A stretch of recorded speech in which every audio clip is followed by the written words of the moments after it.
अस्सलामुअलैकुम नाजरीन, programme ground zero के साथ मैं हूं नैयर अली। हुकूमत अच्छी गवर्नेंस करने और करप्शन रोकने में नाकाम हो चुकी है और अदलिया पर भी सवाल उठ रहा है। ये वो आवाज़ है जो आज अपोजिशन कैंप से बुलंद हुई है और एक चार्ज शीट की शक्ल इख्तियार कर गई है। IMF की governance and corruption diagnostic report के मंजर आम पर आने और ताज़ा तरीन लेबर फोर्स सर्वे में बेरोजगारी की शरह 7.1% तक बढ़ने की आदादोशुमार सामने आने के बाद हुकूमत को भरपूर तनकीद का सामना है। अब साबिक वज़ीर आज़म और अवाम पाकिस्तान पार्टी के कन्वीनियर शाहिद खाकान अब्बासी ने एक प्रेस कॉन्फ्रेंस में इसी IMF रिपोर्ट को बुनियाद बनाकर मौजूदा हुकूमत की गवर्नेंस पर संजीदा सवालात उठाए हैं और साथ ही ये इल्ज़ाम भी लगाया है कि हुकूमत ने इस रिपोर्ट को अवाम से छुपाया और साथ ही ये भी कहा कि हुकूमत इन खराबियों को दूर करने से क्यों कासिर है। इस सवाल उठाने के बाद अब IMF कहता है कि करप्शन पर कंट्रोल नहीं करेंगे तो ये मामला मईशत पर असरअंदाज होगा। साबिक वज़ीर आज़म का कहना था कि IMF रिपोर्ट में ख़ास तौर पर रूल ऑफ लॉ की बात की गई है और अदलिया की परफॉर्मेंस पर बहुत से सवालात उठाए गए हैं। 27वीं आईनी तरमीम को शाहिद खाकान अब्बासी ने अवामी मफाद से आरी इकदाम करार दिया और साथ ही ये ऐलान भी किया कि जो भी पाकिस्तान के मफाद की बात करेगा हम इससे बात करेंगे। IMF रिपोर्ट हुकूमती गवर्नेंस इतनी बड़ी चार्जशीट है और अब अपोजिशन इस मामले पर अवाम को कैसे मुतहरिक कर सकती है, इस हवाले से खुसूसी गुफ्तगू करने के लिए हमारे साथ मौजूद हैं आज स्टूडियोज़ में साबिक वज़ीर आज़म पाकिस्तान शाहिद खाकान अब्बासी साहब। अस्सलाम वालेकुम अब्बासी साहब, कैसे हैं आप? ठीक हैं? आपकी तबीयत अभी बेहतर है पहले से? अच्छा अब्बासी साहब, आज आपने बड़ी एक प्रेस कॉन्फ्रेंस की, आपकी पार्टी के दीगर लोग भी वहाँ पर मौजूद थे, मिफ्ता साहब थे, डॉक्टर साहब भी मौजूद थे। तो ये बताइएगा कि IMF तो खुद इस रिपोर्ट में लिख चुका है, जिसको यकीनन हुकूमत ने भी पढ़ लिया होगा, कि सिर्फ करप्शन पर अगर काबू पा लिया जाए तो मुल्क की जो GDP है वो 3% से बढ़कर 6.5% तक जा सकती है। तो इसका क्या मतलब ये है कि करप्शन पर अगर काबू पा लिया जाए तो फिर हमें कर्जा लेने की ज़रूरत भी नहीं होगी और माशी तौर पर खुद कफील हो जाएंगे। तो इस पर हुकूमत क्यों नहीं सोच रही? जी बिल्कुल, ये करप्शन और गवर्नेंस के इश्यूज़ हैं, सिर्फ अकेला करप्शन नहीं है। तो उनका ये तखमीना है कि अगर इसको आप काबू पाएंगे तो आप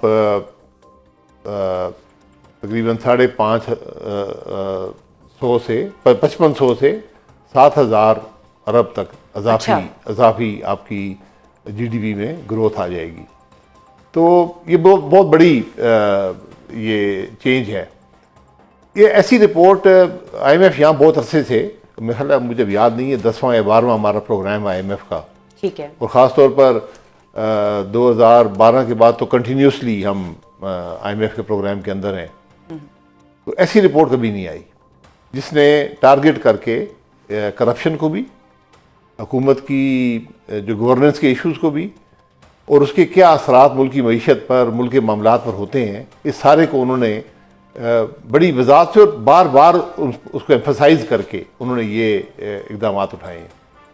ठीक है अब्बासी साहब, अब जो ये आपने रिपोर्ट की सारी गुफ्तगू की है, तो क्या आपने खुद भी आज अपनी प्रेस कॉन्फ्रेंस में कहा है कि इस रिपोर्ट को जो है वो अवाम से छुपाया गया है, तो अगर ये रिपोर्ट छुपाई गई है तो क्या IMF को इसके ऊपर कुछ नागवार नहीं गुजरा होगा कि ये रिपोर्ट जो है वो छुपा ली गई और शफाफियत पर भी सवाल उठ सकता है इस हवाले से? जी लेट आई है, तकरीबन 6 महीने से ज़्यादा लेट आई है, इसको जुलाई में आना चाहिए था। और दूसरी बात यह है कि अभी तक हुकूमत इसको जवाब इस पर नहीं दे पाई।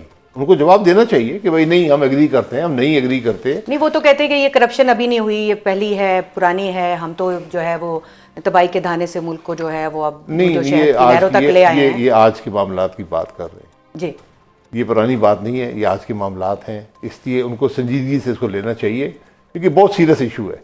क्योंकि कल यही जो रिकमेंडेशन और यहाँ पर आई हैं, कल ही कंडीशनलिटीज़ बन जाएंगी, तो आपको उनको पूरा करना पड़ेगा।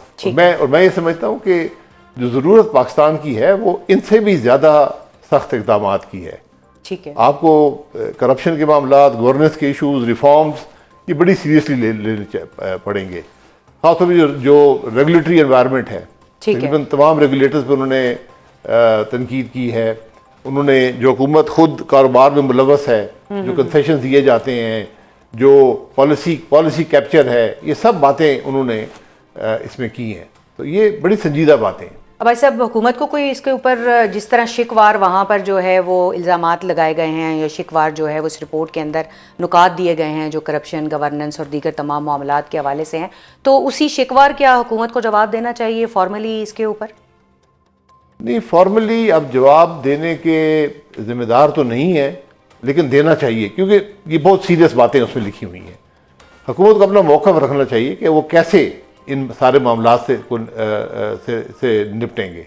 ये बहुत ज़रूरी है कि वो पाकिस्तान के अवाम को भी बता सकें और दीगर जो IMF और दीगर इदारे उनको भी बता सकें कि हम कैसे इन सब मामलात को हल करेंगे, आगे कैसे बढ़ेंगे और इसको जो है वो इसका हल क्या निकालेंगे।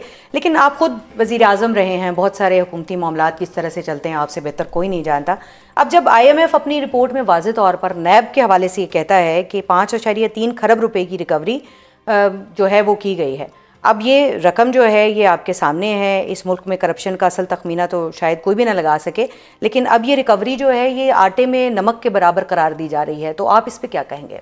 नहीं, ये रिकवरी तो बहुत बड़ी रकम है ये, लेकिन IMF तो इसको बहुत कम रकम कह रहा है। 5300 जो है, नहीं वो ये कह रहे हैं कि भाई ये रकम कहाँ से आई है, क्योंकि किसी बजट में इसका जिक्र नहीं है। अच्छा, ये सिर्फ दावा है नैब का कि हमने ये रिकवर कर ली है, ठीक है, लेकिन ये कहाँ पर गई है, किसके पास है, ये पता नहीं है।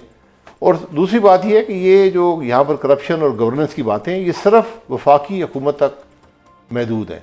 ठीक है, सूबाई हुकूमतों के मामलात उसमें वो गए भी नहीं है। सूबाई हुकूमतों के मामलात इससे भी बहुत ज़्यादा तशवीशनाक है। यानी हमें तो नैब की रिकवरी भी सही नहीं मिली। नहीं, अब देखिए ना, सवाल ये उठता है 5300 अरब मामूली रकम नहीं है, कहाँ पे पैसा, किससे वो पैसा लिया गया? कोई मतलब उसका सबूत नहीं है, मौजूद नहीं, कुछ भी नहीं है।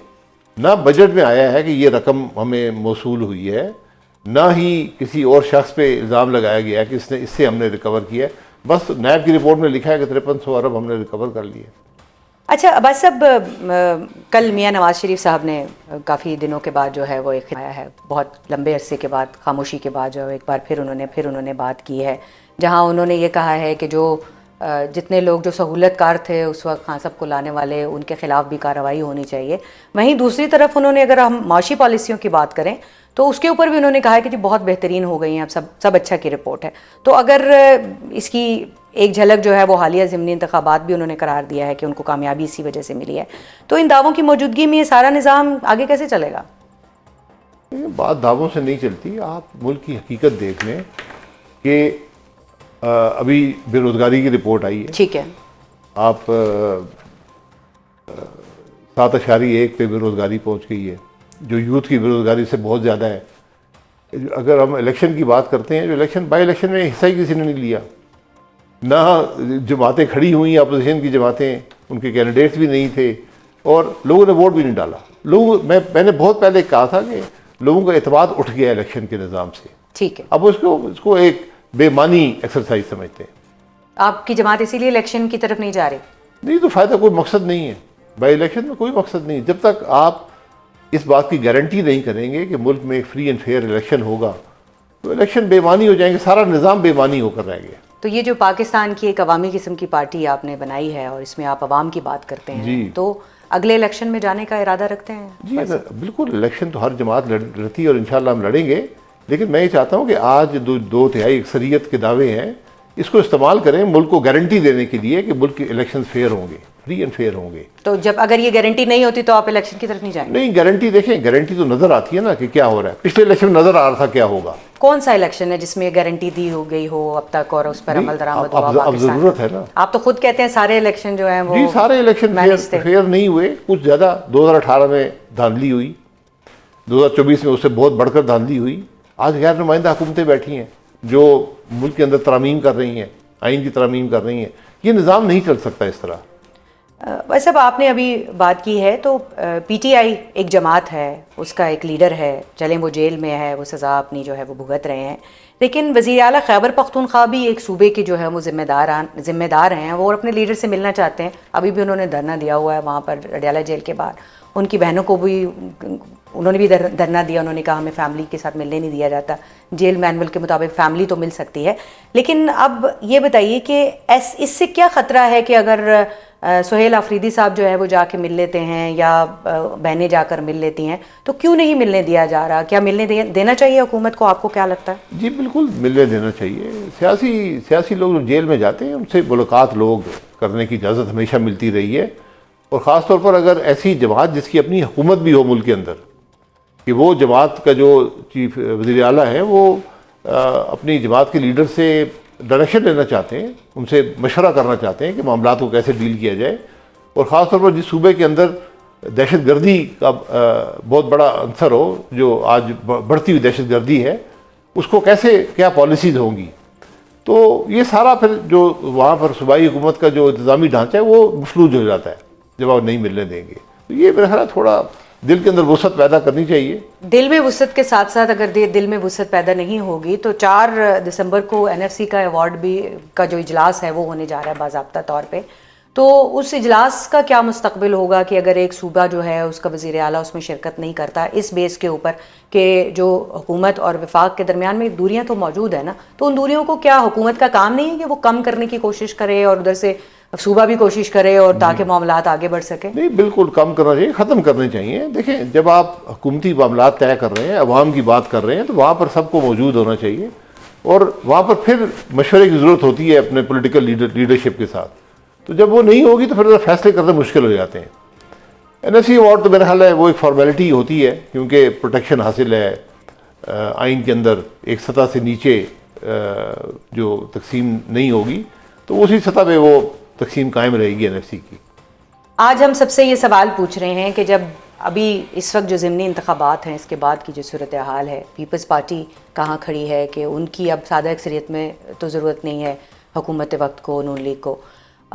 JUI जो है उनसे 26वीं आइनी तरमीम पे तो फेरे लगते रहे, 27वीं आइनी तरमीम में पूछा नहीं गया, मुशावरत नहीं की गई, मुसवदा तक नहीं दिखाया गया, उनकी जानिब से वाज़े तौर पर कहा गया। तो अब आपको 28वीं आइनी तरमीम का क्या नक्शा दिखाई दे रहा है? क्या ये जमातें साथ खड़ी होंगी या फिर ये है कि हुकूमत को एक बार फिर पूरी दोबारा तगोदो करनी पड़ेगी? देखिए, 28वीं तरमीम है क्या, उसके खदोखाल क्या है, वक्त बताएगा। 27वीं के पता थे किसी को? जी 27वीं के पता थे? हम लोग वो तो बगैर पढ़े भी तरमीम कर देते हैं, मेरे को उसमें आर नहीं है। ये सियासत इस नहज पे पहुंच गई है कि आज हमें तरमीम करते हुए कोई मुश्किल महसूस नहीं होती, बगैर पढ़े भी तरमीम कर देते हैं। तो बहरहाल अभी 2 कोलिशन पार्टनर्स हैं, पीपल्स पार्टी और PML, एक दूसरे पर इल्ज़ाम लगा रहे हैं कि इलेक्शन में धांधली हुई है। ये कोई बाहर से कोई नहीं कह रहा, पीपल्स पार्टी कह रही है कि इलेक्शन में धांधली की गई है। तो बहरहाल ये उनकी अपनी सोच है, लेकिन तरामीम वही मुस्तकिल होती हैं, उन्हीं से अवाम को फ़ायदा होता है, मुल्क का फ़ायदा होता है, जिन पर बहस की जाए और हर पहलू तरमीम का जो है वो उसको डिस्कस किया जाए कि इसके क्या फ़ायदे होंगे, क्या नुकसानात होंगे इसके, क्योंकि तरमीम मुस्तकिल होती है जी, या इनके हिस्सा बन जाती है, बहुत अरसे तक रहती है, और इससे बहुत नुकसान हो सकता है मुल्क का अगर तरमीम दुरुस्त नहीं होगी। आपके नकदार की बात कर रहे हैं अब्बासी साहब। अब सेनेटर एक जो है उसने खड़े होकर ऐवान में कहा कि मैं मुस्ताफ़ी हो रहा हूँ, लेकिन वही तरमीम जिसके वक्त उसने मुस्ताफ़ी होने का ऐलान किया था उसके बाद दोबारा आई तो उसने जो है वो उसके अंदर वोट दे दिया। तो अब ये है कि वो पार्टी लाइन तो वायलेट हो गई, पार्टी लाइन्स की बात ख़त्म हो गई है। तो अब आपको अगर हम अदलिया की बात करें, क्योंकि आपने ख़ुद आज ये अपनी प्रेस कॉन्फ्रेंस में भी कहा है कि IMF ने जहाँ पर की बात की है, जहाँ पर जो है वो दीगर उमूर पे बात की है, वहाँ अदालती निज़ाम पे भी बात की है। तो ये जो अब आइनी अदालतें बन गई हैं, इसके बाद अब आप क्या मंजरनामा देख रहे हैं? क्या सूरत हाल बेहतर हो जाएगी या अदलिया में तकसीम आपको बढ़ती हुई दिखाई दे रही है? ये एक बड़ा अफसोसनाक पहलू है सारी रिपोर्ट का कि उसमें अदलिया की परफॉर्मेंस और अदलिया की इंटेग्रिटी पर सवाल उठाए गए हैं जी, और उसको लिंक किया गया मुल्क की मईशत से, मुल्क के मामलात से। अच्छा, कि अगर अदलिया इस तरह की परफॉर्मेंस रही, इस तरह की इंटेग्रिटी उसकी रही, तो फिर मुल्क के मामलात नहीं चलेंगे, वुकला तहरीक चलेगी, मईशत नहीं चलेगी। वुकला तहरीक कोई चलेगी या बस होने न तेला भी तेल कोई नहीं? किस मकसद के लिए? तरमीम हो चुकी है, आईनी तरमीम हो चुकी है, वुकला क्या कर लेंगे? ये तो जब डिबेट, इसलिए डिबेट ज़रूरी होती है कि हर एक को मौका मिल जाए अपनी बात करने का, अपना मौक़िफ़ सामने रखने का। जब आप वो मौका नहीं देते हैं तो फिर बाद में पछतावा ही रह जाता है। अपोजिशन को कोई सड़कों पे आते हुए देख रहे हैं, ये वो ऐवान में भी नहीं बोलेगी और मैदान में भी नहीं बोलेगी, अब क्या करेगी? नहीं, मेरा नहीं ख्याल। अपोजिशन अपना रोल अदा करने में काफ़ी हद तक नाकाम रही है। उनको अपने आप को ज़रा देखना चाहिए, री एग्जामिन करना चाहिए अपनी स्ट्रैटेजी को। कोई उनसे बात करेंगे, कोई रोल प्ले करने की कोशिश करेंगे अपोजिशन को यकजाक करने के लिए, रिवैम्प करने के लिए? नहीं, हमने तो एक ही हमारी कोशिश है कि आइन के मामले में, यानी आइन की बालादस्ती के लिए इस पर अपोजिशन इकट्ठी हो। ये एक नुक्ता, इस पर इकट्ठे हो सकते हैं। बाकी तो आपस में बहुत से इख्तलाफ भी होते हैं, सियासी मामलात भी होते हैं, लेकिन कम अज़ कम आइन के मामले पर, क्योंकि ये एक गारंटी है कि मुल्क अगर आगे चलेगा तो आइन की बालादस्ती से ही चलेगा। बहुत शुक्रिया। शाहिद खाकान अब्बासी साहब हमारे साथ मौजूद थे और उनकी जानिब क्या है कि गारंटी ये है कि आइन की पासदारी होगी तो मुल्क आगे चलेगा। अब इस सारी सिचुएशन के ऊपर जो इस वक्त सिनारियो एक बिल्ट हो चुका है, इस पर हुकूमत की जो अहम तरीन इत्तेहादी जमात है पाकिस्तान पीपल्स पार्टी, वो क्या सोचती है। और अब प्रोग्राम में हम 27वीं आइनी तरमीम के बाद बनने वाले सियासी मंजरनामे पर एक तफसीली नज़र दौड़ाएंगे कि जिसमें अपोजिशन जमातें IMF की governance and corruption diagnostic report को बुनियाद बनाकर हुकूमत पर कड़ी तनकीद कर रही हैं और साथ ही हुकूमत पर इस पार्लियामेंट को इस्तेमाल करने का इल्ज़ाम भी लगा रही हैं। सबसे अहम और बड़ी हुकूमती इत्तेहादी पाकिस्तान पीपल्स पार्टी इस सारे माहौल को कैसे देख रही है और इसको आगे क्या कुछ होता हुआ नजर आ रहा है, इस हवाले से गुफ्तगू करने के लिए हमारे साथ मौजूद हैं पाकिस्तान पीपल्स पार्टी के सेक्रेटरी जनरल और साबिक चेयरमैन सेनेट नैयर बुखारी साहब। अस्सलाम वालेकुम बुखारी साहब। वालेकुम अस्सलाम। बुखारी साहब, आपको शो में खुश आमदीद कहूँगी। ये कहिएगा कि सियासी सवाल करने से कबल अगर मैं आपसे ये पूछूं कि आने वाली जो अभी IMF की जो सामने आने वाली हालिया गवर्नेंस एंड करप्शन रिपोर्ट है, उस पर पीपल्स पार्टी को बतौर इत्तेहादी कितनी तशवीश है?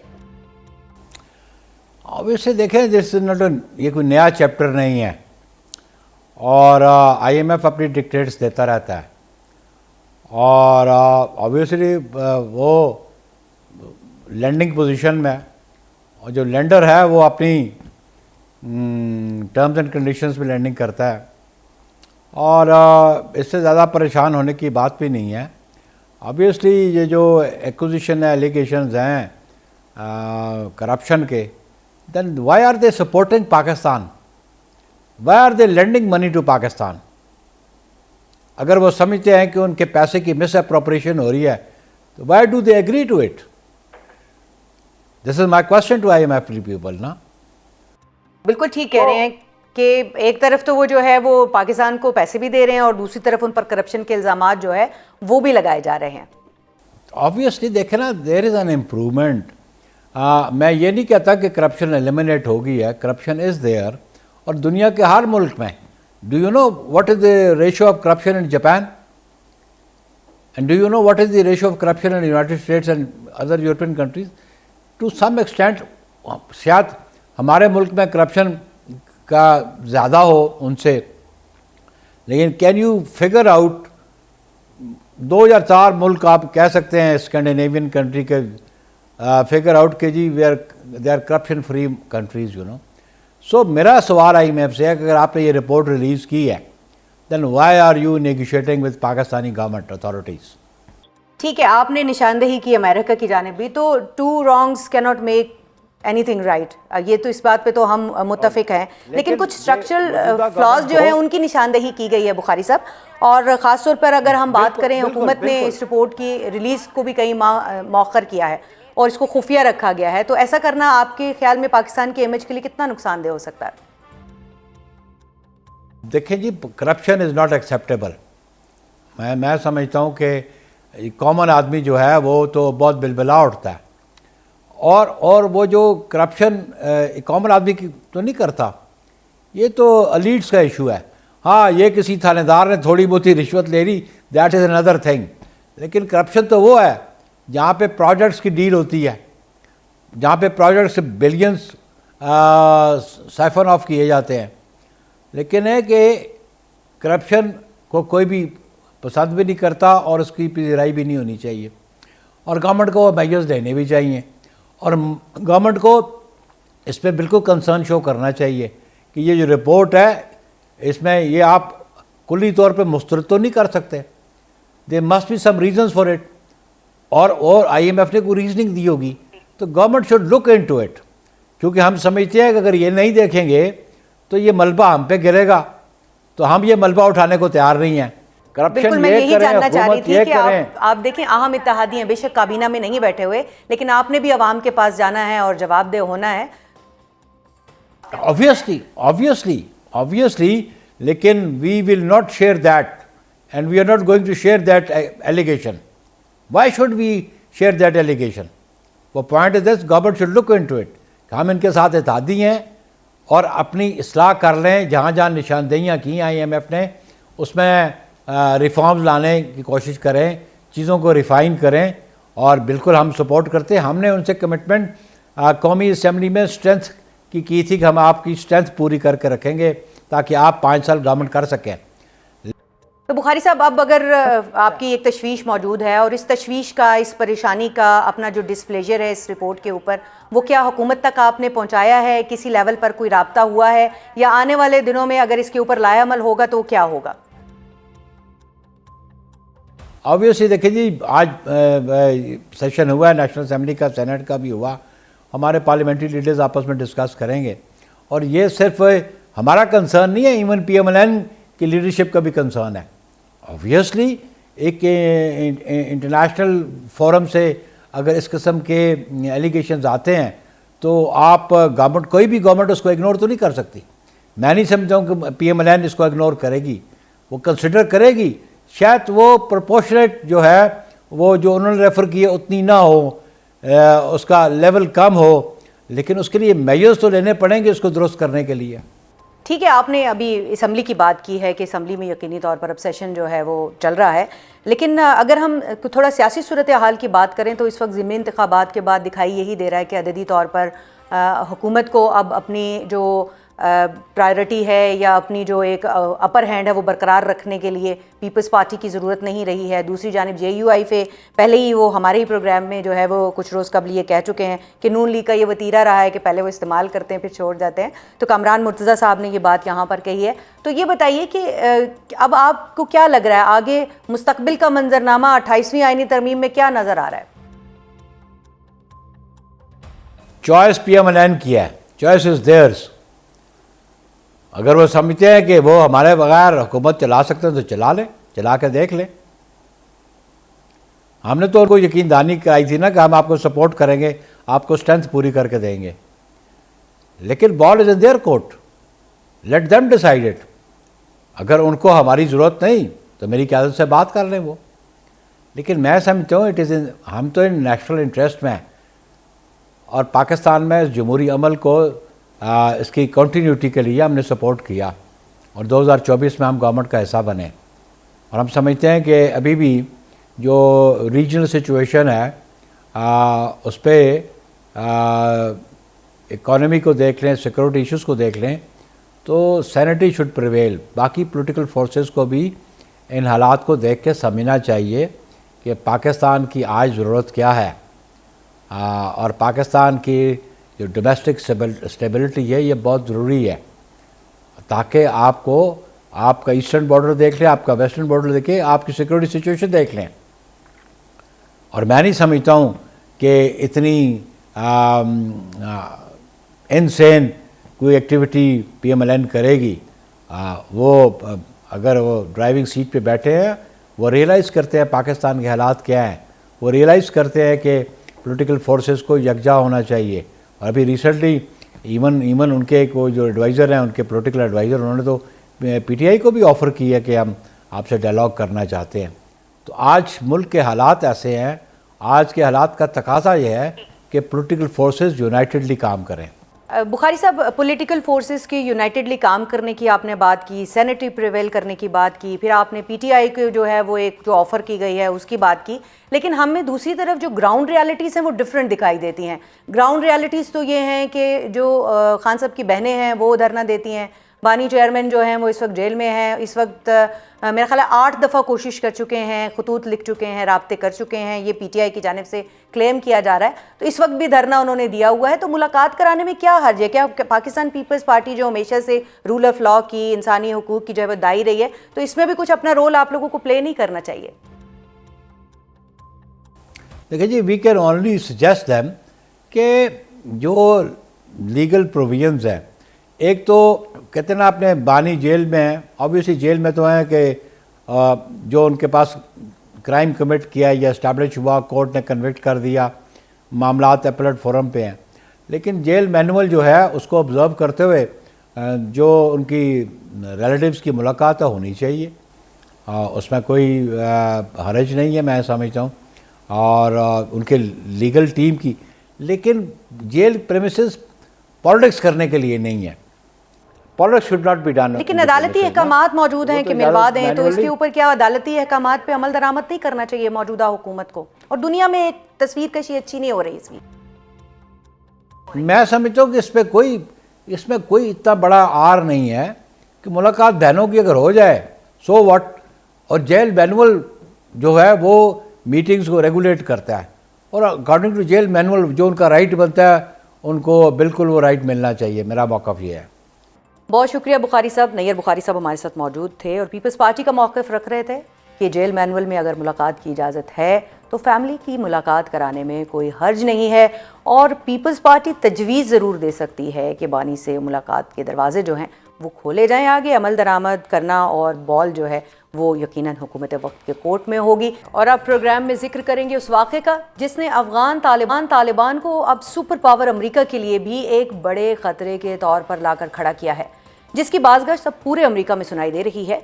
गुज़श्ता रोज़ वाइट हाउस की सिक्योरिटी पर मामूर नेशनल गार्ड के 2 एहलकारों को गोलियां मारने का वाक़ा पेश आया, जिसमें अमरीकी हुक्काम के मुताबिक 29 साला अफ़गान शहरी रहमानुल्लाह लखनवाल मुलव्विस है, जो 2021 में अमेरिका आया था। रहमान ने 2024 में पनाह की दरख्वास्त दी थी, जो अप्रैल 2025 में ट्रंप इंतज़ामिया ने मंजूर की। अमरीकी सदर डोनाल्ड ट्रंप ने वाक़े को दहशतगर्दी करार दिया है, जबकि अमरीका ने अफ़गान शहरियों की इमिग्रेशन की तमाम दरखास्तें गैर मुअय्यना मुद्दत के लिए रोक दी हैं। अब यूरोपीय union institute of securities studies की रिपोर्ट के मुताबिक अफ़गान तालिबान रजीम ने मुल्क में सरगर्म दहशतगर्द तंजीमों के अरकान को अफ़गान पासपोर्ट जारी किए, और अब अफ़गान तालिबान रजीम पूरी दुनिया के अमन के लिए संगीन ख़तरा बन गए हैं। जबकि अगर वाशिंगटन की बात की जाए तो वहाँ पर फायरिंग का वाक़या एक बड़े आलमी पैटर्न का हिस्सा दिखाई देता है, जहां अफ़गान नजाद नेटवर्क्स दोबारा सरगर्म हो रहे हैं। अमेरिका में इस हवाले से कितनी तशवीश पाई जा रही है, इस हवाले से गुफ्तगू करने के लिए हमारे साथ अमेरिका से मौजूद हैं सदर डोनाल्ड ट्रंप के मुशीर साजिद तारड़ साहब। अस्सलाम वालेकुम साजिद तारड़ साहब। वालेकुम सलाम, thank you so much for having me. Welcome Tarar साहब। क्या अब वाइट हाउस वाक़े के बाद तालिबान को अमेरिका के लिए भी एक बड़ा खतरा समझा जा सकता है? मुसलसल मैं ये कहना चाहूंगा कि मैं 3 इलेक्शंस जो डोनाल्ड ट्रंप साहब खेते, तीनों दफा उनके साथ ट्रैवल करता रहा हूं। बिलखसूस अब इस कैंपेन की बात की जाए तो वो मुसलसल जो विड्रॉल था बाइडेन एडमिनिस्ट्रेशन का उसको क्रिटिसाइज करते थे, क्योंकि उसकी वजह से हमारा पेंटागन डिमोरलाइज था, और बिलखसूस जो असला वहां पे छोड़ के आए, आपने देखा है कि वो मुख्तलिफ दहशतगर्द ग्रुपों को बेच दिया गया है, उसका कोई पता नहीं कि वो कहां पे है। और सबसे बड़ी बात यह है कि क्रिटिसाइज किया जाता था जिस तरीके से आपने देखा होगा कि पूरी दुनिया के मंजरनामे पे वो जहाजों की तस्वीर थी जहां पे ये लटक लटक के अफगानी आते रहे। रिपब्लिकन पार्टी उस वक्त भी इस चीज को क्रिटिसाइज करती रही कि इनको बगैर किसी वेटिंग प्रोसेस, बगैर किसी इन्वेस्टिगेशन के जो नजर आया एयरपोर्ट के आसपास उठा के उसको यहां लेके आए गए। मुसलसल क्रिटिसाइज कांग्रेस में रिपब्लिकन मेंबर्स करते रहे, लेकिन पिछले 12 साल अमेरिका अपने होशो हवास में नहीं था। मैं बताना चाहूंगा 8 साल ओबामा के और फिर 4 साल ओबामा के, क्योंकि जो बाइडेन एक बहुत ज़ईफ प्रेसिडेंट थे, उनको कोई पता नहीं था कि किस चीज पे साइन करने हैं, कहां पे नहीं करने।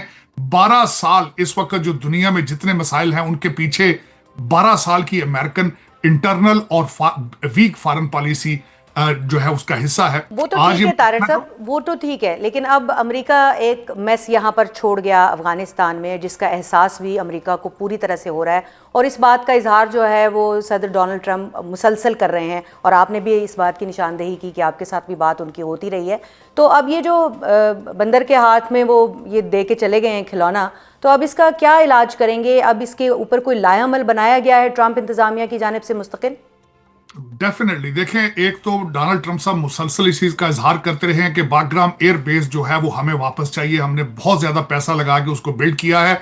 और दूसरा, जिस तरह के ये तालिबान, बताना ये चाहूंगा, तालिबान एक ग्रुप का नाम नहीं है, ये मुख्तलिफ किस्म के ग्रुप हैं जो डॉलर हंगरी, मनी हंगरी, इन्होंने बहुत पैसा बनाया रशिया के दौर में, वो अब ये भूल नहीं पा रहे। ये दुनिया के लिए एक मुसलसल खतरा है। 40 साल मुत्तकी साहब कराची में रहे, हमारे मुल्ला याकूब भाईजान जो है कराची में रहे, और आज आपको पता है किस तरीके से ये भारत के गीत गा रहे हैं।